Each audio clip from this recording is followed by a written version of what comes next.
En el día de hoy se realizó en Colombia la tercera huelga general en 14 días. Participaron centrales obreras, estudiantes universitarios, indígenas de varios departamentos de Colombia y la huelga se realizó en rechazo a las políticas económicas y sociales de Iván Duque. Para que nos hable de esto, para que nos cuente cuál fue el impacto de la huelga y qué implicancias puede tener en la política de Colombia, estamos con Natalia Martínez, periodista de Publimetro.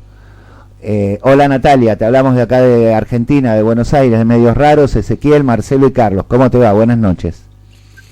Muy buenas noches para ti y para toda la mesa de trabajo. ¿Cómo están? ¿Qué tal todo? Muy bien Natalia. Y bueno, ansiosos de conocer cómo fue la jornada de huelga general del día de hoy en Colombia. Bueno, como bien lo decías, ya es la tercera jornada de paro nacional que le hemos llamado aquí en Colombia. La primera se dio el 21 de noviembre, el jueves 21 de noviembre. Bueno, pues era, digamos que un movimiento que se estaba gestando desde hace varios meses, efectivamente, con motivo de protesta en contra de ciertas políticas de Iván Duque, el presidente de Colombia, que recién cumple 16 meses electo. Hoy fue una protesta mucho más suave que la del 21 de noviembre, digamos que hoy fue menos gente, menos afluencia, pero sí unos componentes simbólicos bien interesantes, pues porque digamos que las jornadas de marchas han tenido ciertos eventos que han marcado a los marchantes y a las personas que se han movilizado. Hola Natalia, Marcelo te habla, ¿cómo estás? ¿Cómo es? Natalia, ¿por qué se dan las marchas? ¿En qué contexto? ¿Por qué sale la gente a la calle? ¿Qué está pasando en Colombia para que se den estas marchas y se produzcan estos paros? Bueno, los organizadores de las protestas, digamos que se han enfocado en lo que ellos han denominado el paquetazo de reformas económicas y sociales del presidente Iván Duque, de corte de derecha, de extrema derecha aquí en el país, heredero del uribismo, del presidente que fue el reelegido, que tuvo 2 periodos del 2002-2010, y pues son reformas que la gente ha denominado regresivas. Evidentemente aquí en Colombia uno de los movimientos más fuertes y quizás el movimiento más fuerte también en Latinoamérica es el movimiento universitario, el movimiento estudiantil. Entonces todo inició también por exigir más recursos para la educación pública. En Colombia es uno de los países de Latinoamérica en donde menos recursos a la educación pública superior llegan. Entonces ellos empezaron a manifestar y las centrales obreras o los sindicatos laborales decidieron unirse porque pues en menos de 16 meses ya se radicó lo que llamamos acá una reforma tributaria, es decir, todo el tema de impuestos, y nuevamente se estaba pensando en la reforma tributaria 2, porque evidentemente el gobierno aduce a que no hay dinero para los programas sociales. En un momento el gobierno dijo que los motivos de las marchas eran mentiras, que los promotores tenían motivos políticos para salir y para llamar a la gente a las calles, pero evidentemente ayer en el Congreso de Colombia se aprobó en gran parte la segunda reforma tributaria, que le da exenciones de impuestos a las grandes empresas, pero que termina aplicando impuestos a las clases media y clase baja, en lo que se ha denominado pues una reforma totalmente regresiva económicamente hablando. Y además de eso pues están las otras reformas sociales, el tema de las pensiones, que desde hace un buen tiempo están pensando en tocarlo. En Colombia digamos que cada 4 colombianos logra obtener la pensión o la jubilación en la edad adulta. Entonces hay un sistema que hemos denominado acá que es diferente al que funciona en Chile, poco diferente al que funciona en Argentina, en donde el Estado, digamos, subsidia muchas de las pensiones, y pues hay un hueco fiscal de 6 billones de pesos que efectivamente no deja que el sistema pueda funcionar bien. ¿Qué han planteado? lo que se plantea a nivel mundial, que es el aumento de edad de la pensión, que aquí es hombre 62 años, mujer 59,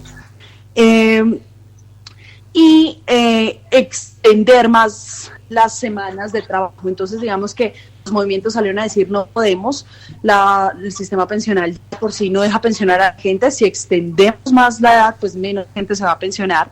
Necesitamos protestar porque hay un gran problema de corrupción en las universidades públicas, tras de que hay poco presupuesto, pues se están quilmando los otros recursos en corrupción, y además de eso, de las reformas laborales, también hay una serie de problemas sociales de violencia que se han reenardecido con la llegada del uribismo de nuevo al poder. Entonces está la matanza de líderes sociales y defensores de los derechos humanos, y los indígenas hoy se suman porque ellos han denominado que hay un genocidio en curso en contra de las comunidades indígenas del país. Entonces, digamos que es una serie de factores que han venido cercando al gobierno de Iván Duque, y hoy son las personas las que le dicen escúchennos y negociemos, porque efectivamente pues el país paraba de esta manera desde 1977, que se han presentado las protestas más grandes. Digamos, en 2011 se presentaron algunas manifestaciones por la Ley 30, Ley de Educación, pero no en la magnitud en la que se han presentado los 14 días de marchas y movilizaciones. Hola Ezequiel, te saluda Natalia, ¿cómo estás? Mi reflexión, buenas noches. Mi reflexión en relación, digamos, en lo que está sucediendo en la región, tanto en Chile, digamos, Ecuador, Bolivia. Mi pregunta es cómo los distintos sectores, porque es multiétnico, digamos, en la situación multinacional, cómo la protesta que se está exigiendo sobre estos sectores, el gobierno redobla por otro lado, digamos, porque los impuestos que están, digamos, aplicando y favoreciendo a los distintos sectores de las empresas multinacionales o de la economía nacional van en contra. ¿Cómo reacciona el pueblo ante estas medidas que van en contra de sus propios intereses? En Colombia hay una particularidad, y es que el movimiento de protesta y de movilización civil es muy diferente que funciona, por ejemplo, en Chile, que en Chile digamos que son personas muy entregadas, y también en Argentina. Entonces lo han vivido allá en los últimos 4 años con Macri, en la era del kirchnerismo, que la gente sale masivamente. Colombia, las manifestaciones no son tan frecuentes. Sí hay manifestaciones, pero no tan grandes como las que se han presentado. Digamos que Colombia en ese momento está en una polarización política que se ha venido efectuando desde las elecciones pasadas. Estamos muy fragmentados entre izquierda y derecha. Eso se evidenció desde la firma del acuerdo de paz con la guerrilla de las FARC en el gobierno de Juan Manuel Santos. Entonces, digamos que volvimos otra vez a tener un modelo muy fragmentado. Entonces, ¿qué ha pasado? Pues que evidentemente la política de derecha, 10 millones de personas que votaron por lo que es la sucesión de Álvaro Uribe, es que es Iván Duque, se manifiestan de una manera totalmente diferente a lo que ha pasado. Pasa en Colombia, pues los primeros que salen a manifestarse son los profesores, que acá es la Federación de Educadores Colombianos, que es FECODE, y los estudiantes universitarios. Casi siempre son ellos que mueven las protestas, y recientemente una manifestación estudiantil logró que se ampliara un poco el presupuesto universitario. Pero ¿cuál es el problema realmente aquí en Colombia? Que digamos que la manifestación pareciera que se va quedando sin gasolina al pasar de los días, a diferencia de lo que ha pasado en otros países, que el movimiento se ha convertido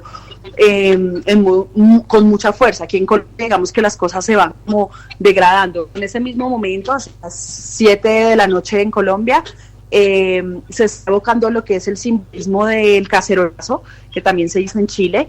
Entonces la gente está saliendo con sus cacerolas y eso. ¿Qué ha pasado y qué ha llamado la atención y qué ha evocado que el presidente diga que se va a sentar a crear un diálogo nacional? Que más allá de izquierda o de derecha, en lo que les comentaba que era un movimiento bien polarizado del país, toda la gente ha salido a manifestar en lo que han considerado un gobierno, digamos que ineficaz. Hoy salió la última medición que habla sobre cómo se está aprobando la gestión de Iván Duque, y tiene desaprobación de 70%. Es decir, el 70% del país está en acuerdo con todas las políticas. Incluso hay gente de su mismo partido, del oficialismo, que ha ido en contra de él. Entonces, digamos que el país lo que le está diciendo al presidente es que los tiene que escuchar, y que efectivamente tiene que haber un movimiento de negociación, porque si no, pues las protestas podrían extenderse. ¿Qué pasa? Que ya llegó diciembre, que ya está la época navideña, que en Colombia son muy apegados a este tipo de fiestas y de celebraciones, entonces digamos que el combustible se empieza a agotar de a pocos, pero hay un comité de paro muy juicioso y hay organizaciones que vamos a ver qué pasa después de hoy, cuando vuelven a citar a paro, para ver qué logran de aquí a marzo, que fue como el plazo que se puso el gobierno para escuchar las solicitudes de los colombianos de a pie, por así decirlo. Natalia, te quería preguntar porque evidentemente estos planes de ajuste que en Colombia ya vienen de hace rato no se pueden sostener si no es con un aparato represivo fuerte ante la manifestación de la gente. Bueno, lo vemos en Chile, lo vemos en Bolivia, son otros casos, pero bueno, hay fuerzas represivas. En Colombia, ¿cómo funciona esto? Sé que hay un organismo que se llama EMAD. ¿Qué función tiene? ¿Cómo digamos, maneja las protestas sociales? Evidentemente lo que se ha presentado en las protestas, han pasado muchas cosas curiosas y que quizás la generación, los millennials no habían visto aquí en Colombia. Eran protestas mediadas por la militarización. El 21 de noviembre, evidentemente, las protestas y los organizadores del paro nacional llamaron a las protestas pacíficas, a protestar simbólicamente, a no agredir a la fuerza pública, pero el presidente y el alcalde de Bogotá, el presidente Iván Duque y el alcalde de Bogotá decretaron que el ESMAD tenía que salir a las calles. El ESMAD es esta fuerza especial de la policía que está antidisturbios, es un escuadrón antidisturbios, y salieron a las calles y evidentemente se presentaron brotes de violencia. El pasado 23 de noviembre, el sábado, un oficial del ESMAD, digamos que se ha vuelto el símbolo de las protestas, hirió de muerte a un estudiante de un colegio público de 18 años, Dylan Cruz, con un perdigón que ya Human Rights Watch ha dicho, hombre, esto está en contra de los derechos humanos, y que ha sido los perdigones que han hecho que en Chile más de 200 personas pierdan uno de sus ojos. Entonces le disparan en la cabeza y este joven pues entra en coma y fallece el lunes. Evidentemente, ¿qué ha pasado? Que ese viernes, el viernes 22 de noviembre, se decretó toque de queda en Bogotá, que toque de queda no se decretaba desde hacía muchísimo tiempo, desde los años 70 en Bogotá, 80 en Bogotá más o menos. Y se decretó un toque de queda y terminó siendo una jornada un poco violenta porque sí hubo un desorden en los conjuntos residenciales, en las unidades residenciales, en parte de los suburbios. Se hablaba de que iba a entrar la gente a robar, de que iba a haber vándalos y eso terminó trayendo a los militares a Bogotá, que era algo que no se veía hace muchísimo tiempo en términos de orden público. Sí ha habido represión. Los universitarios, y ya vamos por más o menos unos 20 casos de abusos comprobados del ESMAD. Se hizo viral también la foto de uno de los diarios más importantes del país, que es el diario El Tiempo, en donde un efectivo del ESMAD le pega a una chica de 19 años una patada en la cara. Entonces, muy parecido a los sistemas en Chile, donde efectivamente la policía y el ejército han tenido que salir, o sea, han salido a las calles por orden del gobierno y se han reprimido las marchas estudiantiles. Incluso la prensa ha tenido un poco de problemas. Yo trabajo en un medio en donde nuestro fotógrafo fue el que salió a ponerle la cara a las manifestaciones y pues le han tirado ladrillos y ha tenido que aguantar todo el tema de los gases lacrimógenos y la dispersión de marchas que son pacíficas, que eso es lo más curioso. Han sido marchas donde no se ha presentado vandalismo, porque la misma gente ha sacado a los encapuchados, a la gente que ha querido atentar contra los medios masivos de transporte público, y termina el ESMAD diluyendo las marchas y creando un montón de violencia.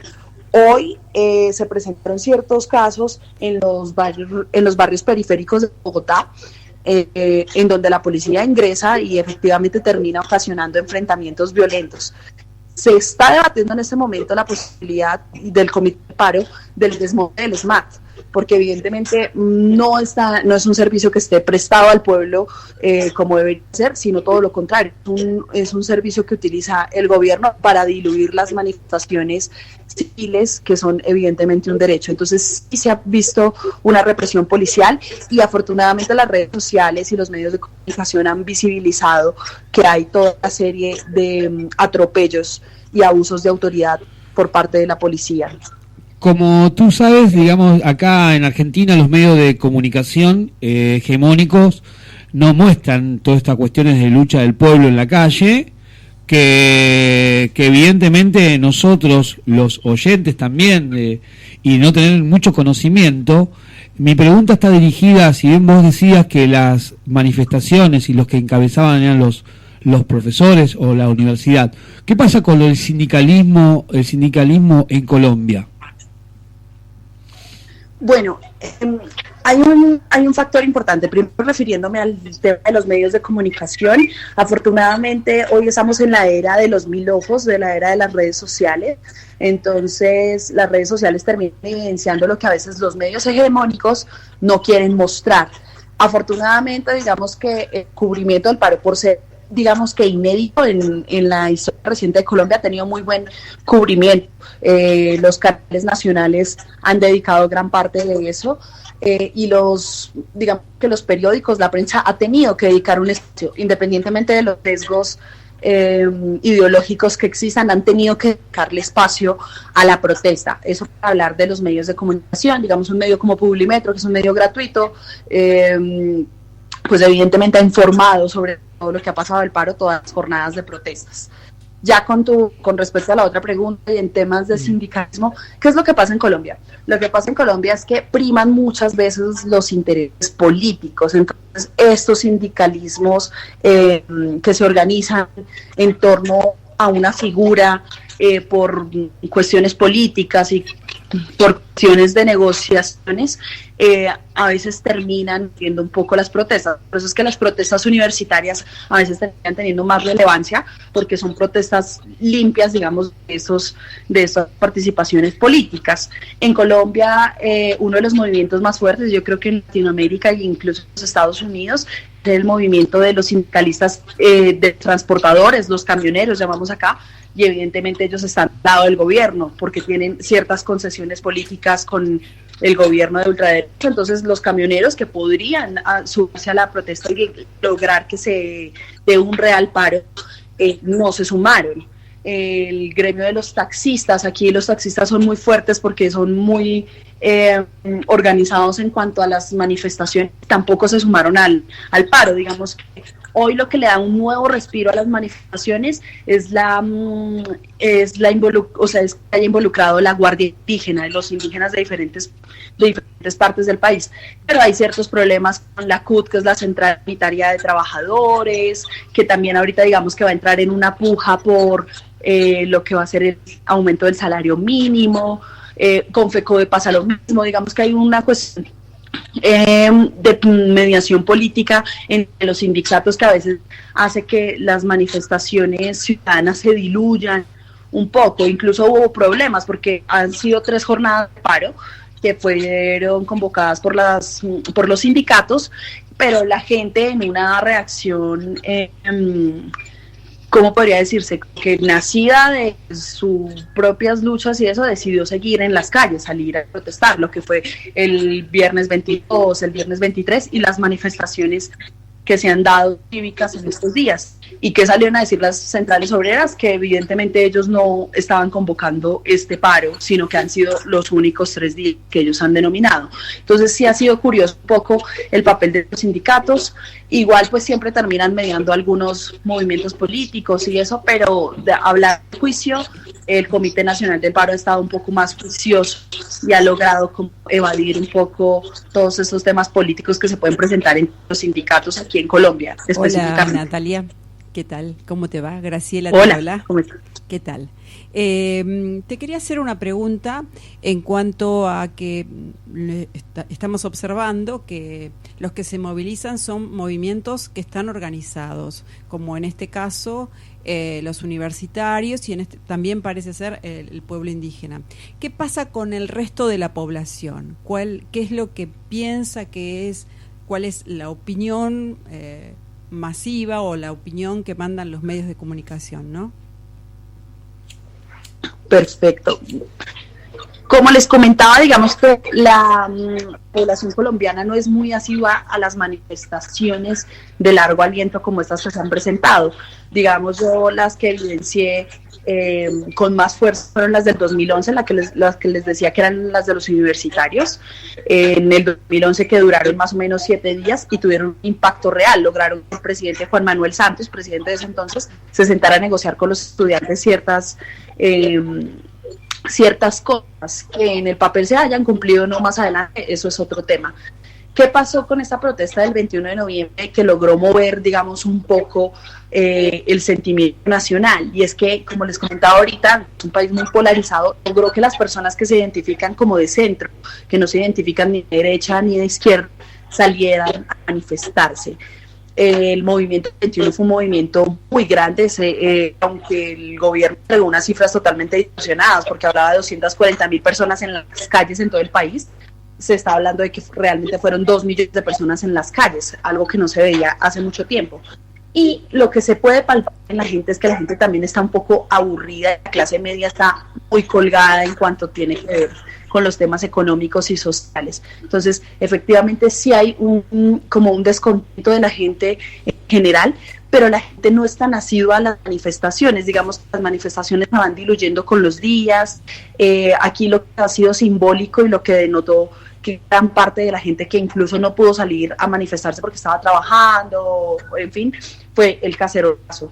Que Natalia, toda la gente saliera a tocar tu olla, fue como contarle al gobierno y obligar al gobierno a salir a la locución presidencial, porque aquí el presidente Iván Duque no entrega locuciones presidenciales con el fin de que la oposición no pueda debatirle públicamente en medios de televisión, pues logró que él saliera 3 días a instaurar lo que ha denominado una conversación nacional. Entonces, sí hay buen ánimo de la gente en cuanto que están en descontento, pero los colombianos tienen la particularidad de que no sostienen las manifestaciones por mucho tiempo. Eso ha pasado un poco con la gente del común, que también pues termina viéndose afectada, la clase media termina viéndose afectada porque los medios de transporte terminan siendo bloqueados, las vías. Entonces Bogotá es una ciudad muy grande y donde no tenemos metro, en donde tenemos Transmilenio, entonces un bloqueo, digamos, que colapsa toda la ciudad. Entonces pues la gente pues termina un poco aburrida porque tiene que caminar 3 horas hasta su casa, desde su trabajo hasta su casa, o no encuentra transporte, o pasan este tipo de cosas. Pero lo que se vio en los primeros días es que se vio un descontento generalizado, que pues digamos que sí se ha ido mermando un poco por lo que ya les he venido comentando. Natalia, como para ir cerrando, te cuento, bueno, vos lo debes saber mejor que nosotros. Colombia es un lugar de destino turístico para mucha gente de muchos lugares del mundo. Nosotros conocemos compañeros y compañeras que fueron a Colombia en estos últimos meses, y la coincidencia es la desigualdad que se vive en Colombia y el contraste entre los lugares, por ejemplo, donde se va de vacaciones, y la gente en extrema pobreza que está viviendo alrededor de esos bellos lugares. ¿Qué datos hay de pobreza en Colombia? Bueno, ¿qué es lo que pasa? Digamos, por ejemplo, uno de los sitios turísticos más grandes del país es Cartagena, que digamos que es mundialmente conocido, y Cartagena curiosamente es uno de las ciudades con más desigualdad en el país, porque evidentemente mientras estás rodeado de los hoteles más lujosos, 5 estrellas, el Marriott, el Sheraton, en fin, no sé, los hoteles, al lado está la gente en situación de mendicidad. Colombia es uno de los países más desiguales de Latinoamérica, y del mundo. Digamos que aquí en el país se concentra la riqueza en el 97%. El 97% de la riqueza se concentra en el 1% de la población. Entonces, evidentemente es un país muy rico que tiene muchas opciones, ya sea por turismo, después de la firma del acuerdo de paz con la guerrilla de las FARC, que fue, digamos, un proceso de conflicto de 50 años, el turismo empezó a crecer a pasos agigantados. Después de ese tipo de cosas, las cosas no han venido cambiando para la gente. La gente siente antes que el poder adquisitivo ha empeorado. Hablar, por ejemplo, de lo que es el dólar, de cómo se ha devaluado el peso, que digamos allá en Argentina ustedes también lo vivieron, el peso se ha devaluado muchísimo. Entramos con un dólar que costaba 3.000 pesos, 2.800 pesos, y hoy ya vamos por los 3.500, previsiones de que si las cosas siguen así, para el próximo año podría llegar a costar 4.000 pesos. Es decir, el poder adquisitivo de la gente se está bajando. El salario mínimo de Colombia hoy ronda los $217 más o menos, y aunque es mucho más en pesos, el de hace 3 años era de $235. Es decir, estamos perdiendo poder adquisitivo y efectivamente las clases más vulnerables son las que más terminan siendo afectadas. Vamos a ver qué pasa en términos de incrementos salariales, que Natalia, para el 2019... Sí. Mira, escuchando lo que estás diciendo, en Argentina, cuando Macri asumió en el gobierno, el dólar estaba a 9 pesos con 50 en el año 2015. Hoy está a 63 pesos. O sea, sí, y el gran problema es lo mismo que se presenta aquí en Colombia, y es que todo termina sustentado en términos políticos, porque llega el gobierno con una política de espejo retrovisor y le echa la culpa al gobierno de antes, porque dicen que eran como los coletazos de lo que iba a pasar. Pero si hablamos, por ejemplo, de lo que pasó con el gobierno de Juan Manuel Santos, que estaba muy lejos de ser un gobierno de izquierda, era un gobierno totalmente neoliberal, el dólar se mantenía. Entonces sí hay unos coletazos fuertes en la economía, y digamos que en Colombia se presentaba una situación anormal a lo que pasó en Latinoamérica con la crisis del 2009, que le dio muchos coletazos a Argentina, Chile. En Colombia esa crisis no le golpeó tanto a la gente, y ahora sí estamos evidenciando un aumento del dólar y una devaluación del peso que termina encareciendo la vida y termina otra vez poniendo contra la pared a las clases media y a la clase baja. Entonces, por eso digamos que por eso es que termina la gente saliendo a manifestarse, porque además de que pues el costo de vida se incrementa y la inflación está por alrededor del 3.3, 3.4, el crecimiento económico no fue el que se esperaba. Entonces también hablamos del crecimiento económico porque Colombia acaba de ingresar a la OCDE, pero termina siendo el crecimiento económico para las grandes empresas. La gente sigue perdiendo poder adquisitivo, la gente gasta mucho más que lo que gastaba antes, y las condiciones sociales no son óptimas, entonces pagamos más por servicios que no son los óptimos socialmente. Entonces termina presentándose el mismo problema que se ha presentado con los gobiernos de tendencias de derecha en Latinoamérica, y volvemos al mismo tema, gobernando con el espejo retrovisor. Entonces es culpa de lo que venía antes, es que saquearon al país, es que el país, es como el mismo discurso que se presenta en Latinoamérica en varios de los gobiernos de derecha, y que seguramente se va a presentar en Bolivia con lo que yo denomino un golpe de Estado, el golpe de Estado que le hicieron a Evo Morales. Entonces seguramente se va a presentar allá que se va a devaluar la moneda local, y que se le va a echar la culpa al gobierno de antes o al gobierno que venga. Sí, entonces es muy complicado, Natalia, en términos económicos. Discúlpame. Igual, de todas maneras, hay este continente nuestro, Latinoamérica, el continente mestizo, hay focos de reacción, hay nuevas generaciones que no van a permitir estos atropellos, seguramente. Natalia, te agradecemos muchísimo tu participación en el programa. Quedamos en contacto porque realmente los medios hegemónicos aquí nos muestran como una pintura de color de lo que sucede, y fue muy profundo porque nos diste una mirada política, económica, sociológica. Así que te agradecemos mucho y quedamos a tu disposición para lo que vos desees. Gracias. Muchísimas gracias. Gracias por prestarle atención a la situación colombiana, y siempre hay dos caras informativas. Bueno, muchísimas gracias. Saludos.